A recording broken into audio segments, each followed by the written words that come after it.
My name is Amamra, and I am 34 years old. Standing at the gate of my oceanfront mansion, I felt a strange mix of emotions wash over me as I stared at two people I never thought I would see again. My brother Aaron and his wife Vanessa stood with their luggage at their feet, desperation in their eyes as they begged to move in with me. 10 years ago, Aaron punched me in the face and cut me off completely after Vanessa called me trash, and I dared to confront them about it. Before I tell you the decision I made that day, let me know where you are watching from and hit subscribe if you have ever had to deal with toxic family members. I grew up in a middle-class neighborhood in Boston with my parents and older brother, Aaron. Our house was modest but comfortable, a two-story colonial with a small backyard where Aaron and I spent hours playing together when we were young. He was 4 years older than me, and in those early years, he was my protector and best friend. I remember him teaching me to ride a bike, holding the back of the seat and running alongside me until I found my balance. When neighborhood kids teased me about my curly hair, Aaron would step in and tell them to back off. Our parents both worked in finance, my father as an investment advisor, my mother as an accountant. They worked long hours, so Aaron and I spent a lot of time together after school. We would walk home together, Aaron always making sure I crossed the streets safely. Then we would do our homework at the kitchen table before making sandwiches and watching cartoons. Everything changed when Aaron turned 12. Our parents suddenly began placing enormous expectations on him. They enrolled him in every advanced class available, signed him up for multiple extracurricular activities, and constantly talked about how he would follow in their footsteps in the financial world. Overnight, the focus of our entire family shifted to Aaron and his future. I was only 8 at the time, but I noticed the change immediately. Family dinners became interrogation sessions about Aaron's grades and achievements. My accomplishments, like winning the spelling bee or getting the lead in the school play, were mentioned briefly before the conversation returned to Aaron. I still remember the sting of disappointment when no one came to see me in the school production of Alice in Wonderland because it conflicted with one of Aaron's debate tournaments. As the years passed, I worked harder and harder to gain my parents' approval. I maintained a perfect GPA, joined the student council, and volunteered at the local hospital. But no matter what I did, it never seemed to measure up to Aaron's achievements in my parents' eyes. When I brought home straight A's, my mother would nod and say, "That is good, Amira," before turning to Aaron and gushing over his B+ in advanced calculus. The change in Aaron was gradual but unmistakable. The kind, protective brother I'd known began to morph into someone who absorbed our parents' attitudes. He became condescending, often making snide remarks about my interests or accomplishments. "Theater is just playing pretend, Amira. It is not like what I'm doing will actually matter in the real world," he would say when I excitedly told him about landing a role in the school production. By the time I was in middle school and Aaron was in high school, the divide between us had grown wide. He rarely had time for me anymore, too busy with his prestigious internships and college prep courses. When he did acknowledge me, it was often to criticize or tease me in front of his friends. I remember one particularly painful incident when I was 13 and had invited my first crush over to study. Aaron walked into the living room and started telling embarrassing stories about me as a child, laughing as my face turned red with humiliation. Despite all this, I still clung to the belief that somewhere deep down, Aaron still cared about me. I would notice glimpses of my old brother occasionally, like when he quietly helped me with my trigonometry homework without our parents knowing, or when he defended me to a particularly nasty teacher who had unfairly accused me of cheating on a test. I tried to maintain our connection, leaving notes of encouragement in his backpack before big tests, or saving him the last piece of chocolate cake because I knew it was his favorite. Sometimes these gestures were met with a rare smile or a quick ruffle of my hair, moments I treasured because they reminded me of how things used to be. When Aaron left for college at 18, our house felt both emptier and somehow less tense. Without him there to compare me to constantly, my parents occasionally noticed my achievements. My mother even attended my debate tournament when I made it to the finals, and my father helped me with my college applications. But their conversations still revolved around Aaron, his classes at Princeton, his internship prospects, the important connections he was making. I threw myself into my studies and extracurricular activities with renewed determination. If I could not have my parents' unconditional love and approval, I would at least make something of myself on my own terms. By my senior year, I had risen to valedictorian, earned a full scholarship to Northwestern University, and been accepted into their prestigious business program. The day I received my scholarship letter, I ran home, bursting with excitement. I had achieved something significant entirely on my own merit, something that would relieve my parents of any financial burden for my education. I found my parents in the kitchen and eagerly shared my news. "That is wonderful, Amira," my father said, looking up briefly from his newspaper. "Northwestern has a good program," my mother added, stirring her coffee. "Not quite Princeton, of course, but very respectable." Their lukewarm response stung, but I had expected it. What I had not expected was the phone call that came 15 minutes later. It was Aaron, and my parents immediately put him on speakerphone. He had just been offered a summer associate position at Goldman Sachs, a role typically reserved for MBA students. My parents erupted in cheers and congratulations, my scholarship completely forgotten in the excitement over Aaron's achievement. I sat at the kitchen table, scholarship letter still in my hand, feeling invisible in my own home. That was the moment I realized that no matter what I accomplished, it would never be enough to put me on equal footing with Aaron and my family. And that realization, painful as it was, ultimately gave me the freedom to stop seeking their approval and start building my own path forward. As I packed for college that fall, I made a quiet promise to myself that I would create a life that was meaningful on my own terms, with or without my family's recognition. Little did I know then how completely that promise would be tested in the years to come. Arriving at Northwestern University felt like stepping into a new world. For the first time in my life, I was surrounded by people who didn't know me as Aaron's little sister, but simply as Amira. My dormitory was a 5-story brick building with large windows overlooking Lake Michigan.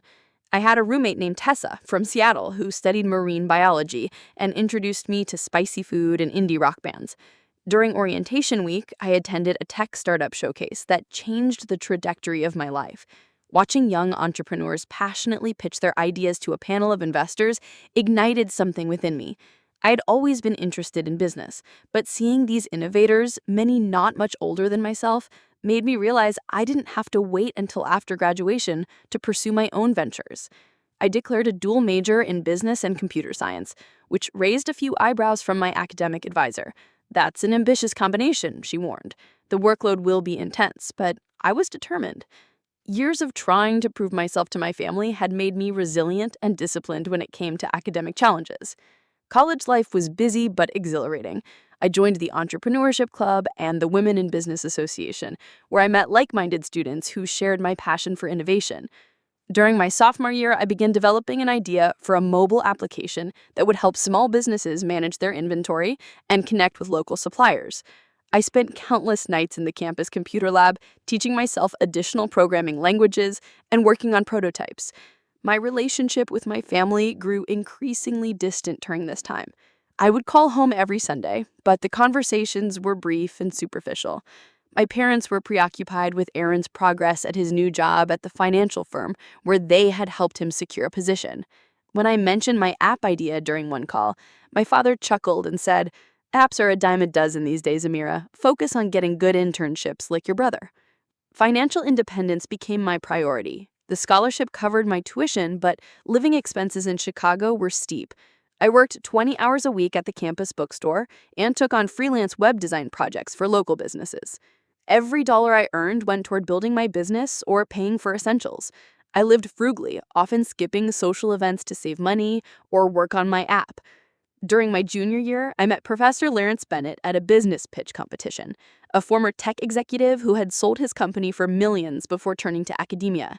He saw potential in my idea and offered to mentor me. Under his guidance, I refined my business plan and learned about securing funding. "You've got something special here, Amamra, but you need to think bigger. This could help not just local businesses, but create a network across regions." With Lawrence's encouragement, I applied to the university's startup incubator program and was accepted. This gave me access to workspace, resources, and introductions to potential investors. I assembled a small team of fellow students who believed in my vision. Zoe, a brilliant programmer, Daniel, a marketing major with creative ideas, and Jackson, who understood supply chain logistics. The summer before my senior year, we launched a beta version of the app called SupplyLink with 20 local businesses in Chicago. The feedback was promising, but we quickly discovered flaws in our model. Several businesses dropped out, citing issues with the user interface and integration problems with their existing systems. It was my first real taste of failure, and it hit hard. I remember calling Lawrence in tears from my tiny apartment, ready to give up. "This is part of the process," he assured me. "Every successful entrepreneur faces setbacks. What matters is how you respond to them." Taking his advice to heart, I gathered my team for an honest assessment of what went wrong. We spent the next 2 months completely rebuilding the platform, addressing each issue raised by our beta testers. I used every cent of my savings to keep us afloat during this period, often skipping meals to stretch my budget further. When I went home for Christmas that year, the contrast between Aaron's life and mine could not have been more stark. He had just been promoted at his firm and purchased a luxury condo in Boston's exclusive Back Bay neighborhood. Meanwhile, I was wearing thrift store clothes and had lost weight from my irregular eating habits. "You look tired, Amira," my mother commented during Christmas dinner. "Perhaps you should reconsider this app business. There's an entry-level position at your father's company that might suit you after graduation." "I'm fine, Mom," I replied, trying to hide my frustration. "SupplyLink is going through some growing pains, but we're making progress." Aaron smirked from across the table. "SupplyLink sounds like a dating site for warehouse workers." Our parents laughed, and I felt that familiar sting of being the family joke. But something had changed in me. Instead of shrinking from their dismissal, I calmly described our new business model and the potential market we were targeting. They might not understand or approve, but I no longer needed them to. After graduation, while most of my classmates were interviewing for corporate positions, I decided to go all in on SupplyLink. We relaunched with our improved platform and began to see steady growth. Lawrence introduced me to a few angel investors who provided enough funding to move into a small office space and hired 2 additional developers. The first year was grueling. I worked 16-hour days, 7 days a week. There were moments when I questioned my decision, especially when I saw social media updates from Aaron, traveling to exotic locations for business meetings or moving into an even larger home, all with the continued financial and emotional support of our parents. But slowly, SupplyLink began to gain traction. Small businesses in Chicago started recommending us to their counterparts in neighboring cities. By the 18th month mark, we had over 300 businesses using our platform and had expanded to 3 states. We were not profitable yet, but we were growing steadily. I still made obligatory appearances at family gatherings, though these became increasingly uncomfortable. My parents would introduce me to their friends as our daughter who has a little internet business, while Aaron was presented as our son, the vice president at Morgan Stanley. I learned to smile through these interactions, knowing that external validation from my family was something I might never receive. What I did not realize was that while one chapter of family disappointment was closing, another, more painful one was about to begin. One that would test not just my business resolve, but my personal boundaries in ways I could never have anticipated. I first met Vanessa during a Thanksgiving dinner at my parents' house when I was 26. Aaron had mentioned he was bringing someone special, and my parents were practically vibrating with excitement. They had redecorated the guest room, bought new china for the occasion, and my mother had even hired a professional cleaner for the first time in years. When they arrived, I immediately understood the fuss. Vanessa was stunning, glossy dark hair, perfect makeup, and the kind of confidence that comes from a lifetime of being told, "You're special." She wore designer clothes I could recognize despite my limited interest in fashion. Aaron looked at her like she hung the moon, and my parents were equally entranced. "Amira, this is Vanessa Hartley," Aaron said, emphasizing her last name as though I should recognize it. I later learned she was the daughter of Richard Hartley, owner of one of the largest private equity firms on the East Coast. "It's so lovely to meet you," Vanessa said, air kissing both my cheeks. "Aaron has told me so much about his little sister and her cute little app business." There was something about the way she said cute little app business that made my skin crawl, but I smiled politely. Supply Link is doing well, actually. We just expanded into the Midwest market. How charming, she replied, already turning her attention to my mother's renovated kitchen. Throughout dinner, Vanessa dominated the conversation with stories about her recent trip to Paris, her father's new yacht, and the charity gala she had helped organize that had raised just over $1 million. My parents hung on her every word, asking follow-up questions and complimenting everything from her charity work to her choice of wine. When I attempted to share news about a major client we had just signed, my mother cut me off mid-sentence to ask Vanessa about her diamond bracelet. It was as if I had become even more invisible in my family's eyes now that Aaron had brought home someone who represented everything they valued: wealth, social status, and connections. After dinner, I helped clear the dishes while Aaron, Vanessa, and my parents moved to the living room for coffee. As I loaded the dishwasher, I overheard Vanessa say, "The tech sector is so volatile these days. I worry about people who put all their eggs in that basket." There was a pause. Then she added more quietly, "Especially when they don't have the proper education or background for it." I felt my cheeks burn with anger and embarrassment, knowing they were talking about me. But I took a deep breath and reminded myself that my worth was not determined by Vanessa's opinions or my family's approval. I froze, unable to move as I waited for Aaron to defend me. Instead, I heard him sigh. I know, babe. She has always been the family disappointment. My parents tried their best with her, but she just doesn't have what it takes to succeed in the real world. She's basically trash compared to the people we associate with," Vanessa continued. "I mean, look at her outfit tonight. It's like she doesn't even try." "Let's just keep her involvement in the wedding to a minimum," Aaron replied. "Maybe we can seat her at the back with the distant cousins." I felt like someone had punched me in the stomach. All these years, I had held onto the belief that deep down, Aaron still cared about me, that despite his condescension and our parents' favoritism, he was still the brother who had taught me to ride a bike and defended me from bullies. In that moment, that last shred of illusion was shattered. I slipped out of the library and rejoined the party, my face a careful mask hiding the pain underneath. For the remainder of the evening, I smiled and made small talk, counting the minutes until I could leave. When Vanessa clinked her glass to announce that they had set a date for the following spring, I joined in the applause, despite feeling hollow inside. On the flight back to Chicago the next day, I made a decision. I would attend their wedding because that was what was expected of me, but I would maintain stronger boundaries with my family going forward. Their approval was something I would never have, and continuing to seek it was only causing me pain. What I did not know then was that the worst was yet to come, and that the wedding itself would become the breaking point that would ultimately sever my relationship with my family for good. 6 months after the engagement party, wedding preparations were in full swing. Despite being Aaron's only sister, I was not asked to be a bridesmaid. Vanessa had selected 5 of her sorority sisters and her 2 cousins instead. "It's nothing personal," Aaron explained over the phone. "Vanessa has her vision for the wedding party, and we need to respect that." I told myself it didn't matter.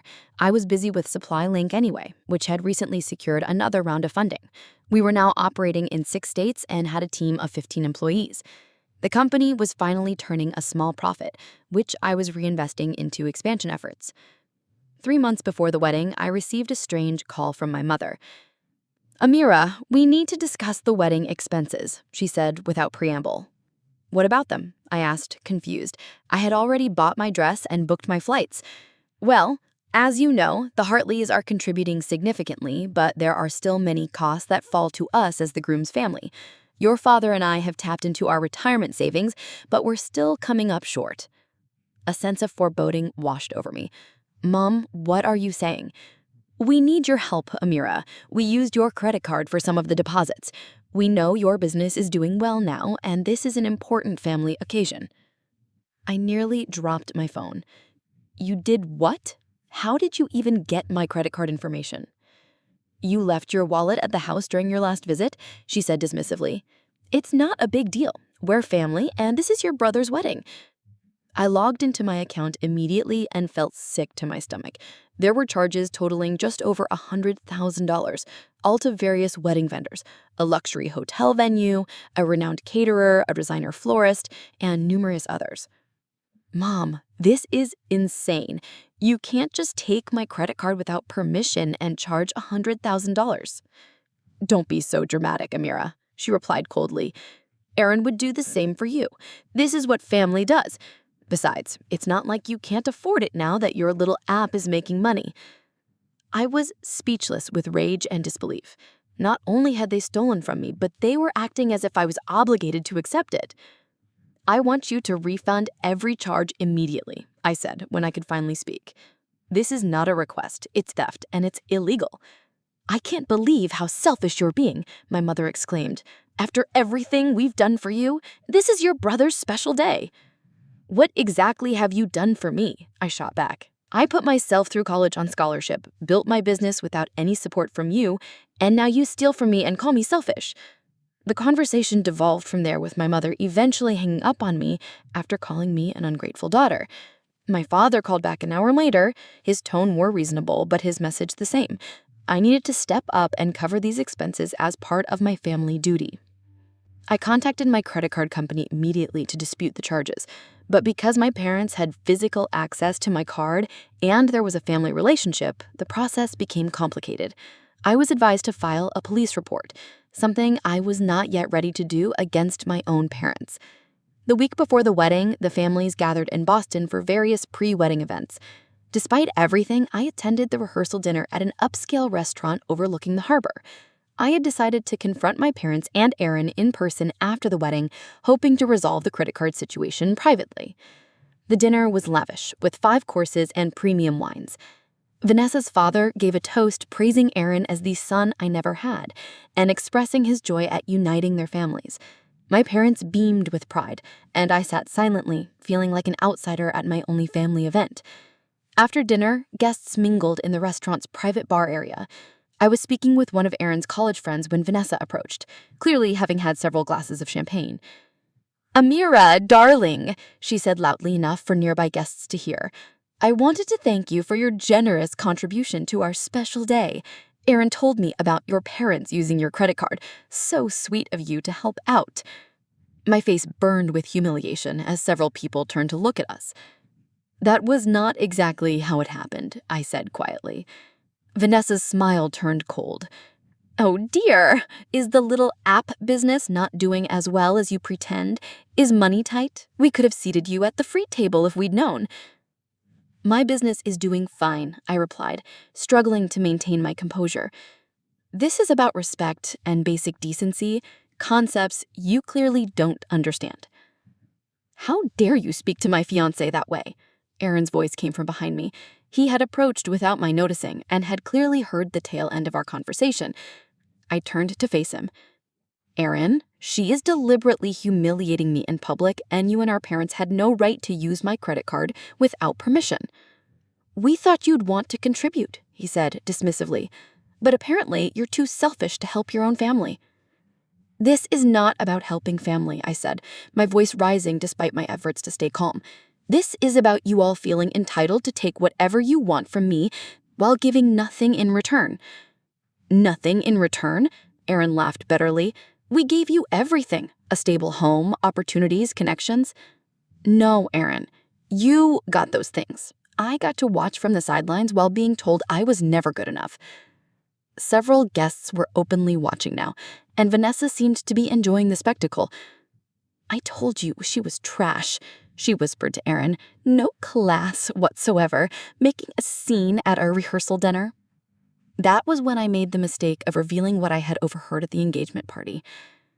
"I heard you both that night, in the library at your parents' house. I heard you call me trash and a disappointment.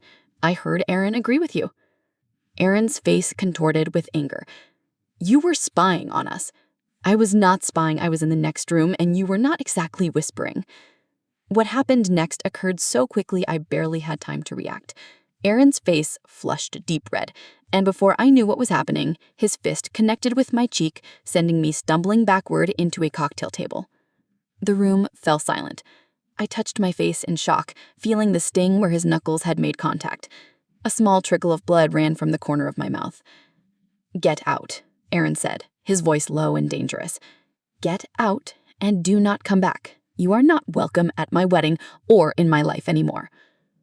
No one moved to help me or to condemn Aaron's action. Not my parents, who stood frozen a few feet away, not any of the guests who had witnessed the assault. Vanessa looked almost satisfied, slipping her arm through Aaron's as if to support him through this difficult moment. I gathered my purse and walked out of the restaurant, tears blurring my vision. Outside, I hailed a taxi and returned to my hotel, where I packed my belongings with shaking hands. I took the first flight back to Chicago the next morning. The wedding went ahead as planned 2 days later, without me. My credit card company eventually resolved most of the disputed charges, though the process took months and damaged my credit score temporarily. I never received an apology from my parents or from Aaron. In fact, I did not hear from any of them again for a very long time.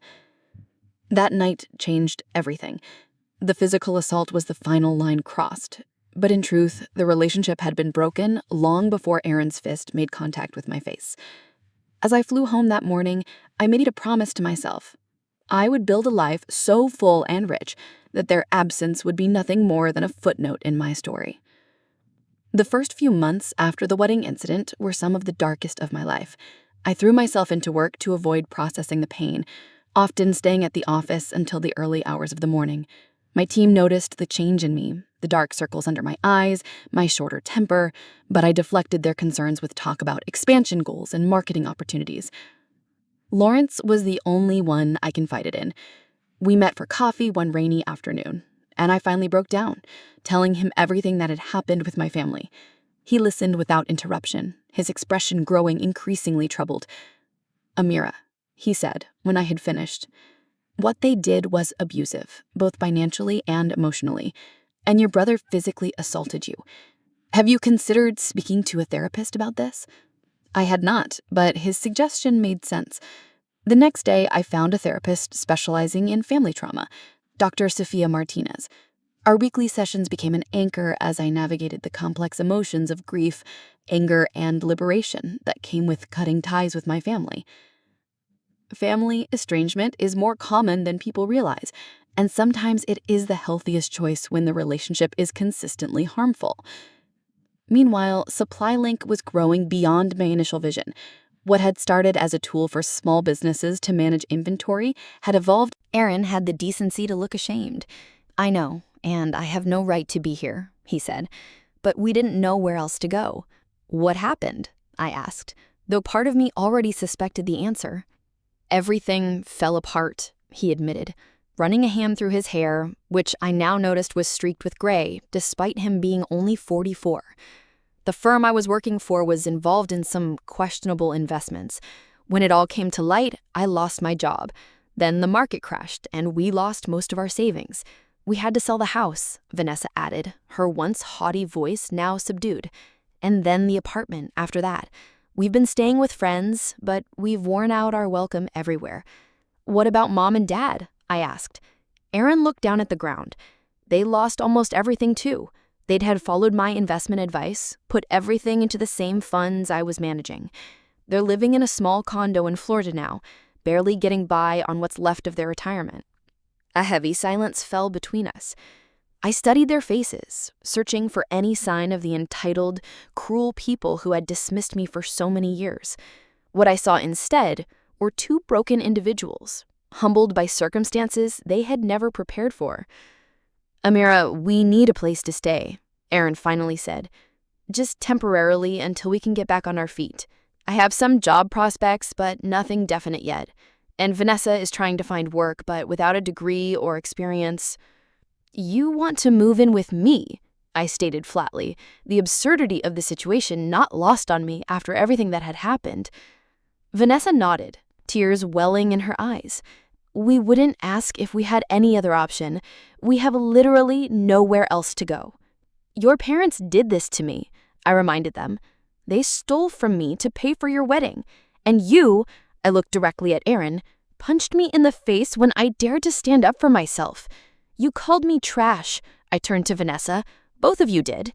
And now you want my help." "I know we don't deserve it," Aaron said quietly, "but we're family, Amira." "Family," I repeated, the word tasting bitter on my tongue.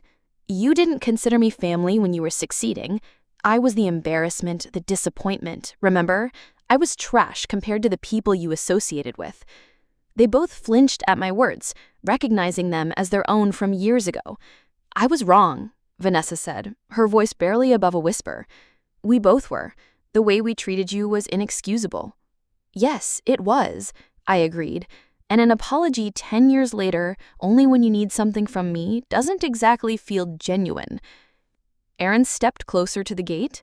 "I understand your anger, I do. But please, Amara, we're desperate. We can help around the house, take care of maintenance, whatever you need. We'll stay out of your way. It would just be until we can save enough for a security deposit on an apartment." I looked at them, really looked at them, taking in the desperation in their eyes, the slump of their shoulders, the luggage in their car that contained all they had left in the world. And I thought about my life now, the success I had built, the family I had created, the peace I had found. For a brief moment, I considered what it would be like to have them living in my home. The tension at breakfast, the explanations to Lily about who these people were, the inevitable comparisons and judgments that would creep back into my life. And beyond that, the message it would send that people could treat me terribly without consequences as long as they apologized when it became convenient for them. I realized then that I was at a crossroads. The decision I made in this moment would define not just my relationship with Aaron and Vanessa, but the example I set for my daughter about self-respect and boundaries. "I need some time to think," I said, finally. "Wait here." I walked back toward the house, my mind racing with conflicting emotions. As I reached the terrace, I saw Brian's car pulling into the driveway, returning from Lily's swim lesson. I waited for them to join me, watching as my daughter ran up the path, her wet hair dripping onto her pink swim cover-up, her face alight with excitement. "Mommy, I went underwater for 10 seconds today," she exclaimed, wrapping her arms around my legs. "That's amazing, sweetie. I'm so proud of you." Brian approached more slowly, his expression questioning as he noticed my distracted state. "Is everything okay?" I took a deep breath. "Aaron and Vanessa are at the gate. They want to move in with us." His eyebrows shot up in surprise. "Your brother? The one who hit you?" I nodded and briefly explained their situation while Lily played with her toys on the terrace. Ryan listened without interrupting, his expression growing increasingly concerned. "What do you want to do?" he asked, when I had finished. "It's your decision, and I'll support whatever you choose. But remember what Dr. Martinez always said about boundaries." I thought about those therapy sessions, about the hard work I had done to heal from my family's treatment, and I thought about the life I had built free from their judgment and conditional love. And I thought about what I would want Lily to do if she were ever in a similar situation. With sudden clarity, I knew what my answer had to be. I walked back to the gate where Aaron and Vanessa waited anxiously.